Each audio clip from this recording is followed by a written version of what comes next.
સુરતના ઉત્તરાયણ પોલીસે ધારાસભ્ય ગુજરાત લખેલા નેમ બોર્ડ લટકાવી દારૂ પીને રોફ જમાવતા 2 ઈસમોને ઝડપી પાડ્યા છે। સુરતમાં નંબર પ્લેટ વગરની 30 લાખની મર્સિડીઝ કારમાં ધારાસભ્ય ગુજરાત લખેલું નકલી બોર્ડ લગાવી દારૂ પીને રોફ જમાવતા ફેક્ટરી માલિક સહિત 2 નશાખોરોની ઉત્તરાયણ પોલીસે ધરપકડ કરી છે। મોટા વરાછાના ટર્નિંગ પોઈન્ટ પર ઉત્તરાયણ પોલીસની ટીમ નાઇટ પેટ્રોલિંગમાં હતી ત્યારે આ કાર શંકાસ્પદ જણાતા તેને અટકાવી હતી। પોલીસે કાર અટકાવતા અન્ય તપાસ કરતા અંદર બેસેલા 2 ઈસમો ફૂલ દારૂના નશામાં હોવાનું સામે આવ્યું હતું। પકડાયેલ મુખ્ય આરોપી પ્રફુલ સંઘાણી કોસંબામાં પેવર બ્લોક અને પીપોદરામાં ટેક્સટાઇલ ફેક્ટરી ધરાવે છે અને બીજો આરોપી આશીષ ચિમનભાઈ વેકરિયા છે જે પણ ધંધાર્થી છે। હાલ પોલીસે બંનેની ધરપકડ કરી કાયદેસરની કાર્યવાહી હાથ ધરી છે।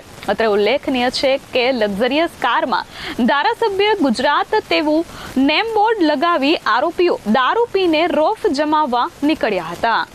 Bureau report S24 news Surat.